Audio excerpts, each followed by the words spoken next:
Hi everyone, see in this problem. Here one circuit is given and it consists of 3 sources are there and 1 resistor is there. Now how can you find the power dissipated in the 3 ohm resistor? This is the problem. So first of all find the current I. So here the current is given like this. Now first of all apply KVL. KVL means sum of all voltage drops in a loop that is equal to 0.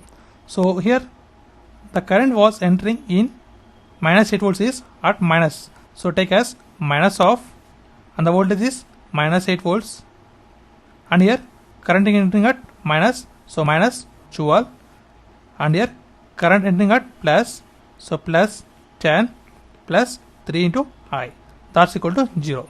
So by simplifying this we will get current I equal to minus 2 amperes.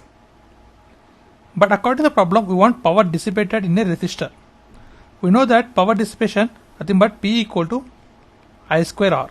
So in a resistor R with current I, the power is P. So in the given resistor is 3 ohms. So 3 into and the current was flowing in 3 ohm resistor is minus 2 amperes. That is minus 2 whole square. Nothing but 4 into 3, that's equal to 12 watts. So power units is watts.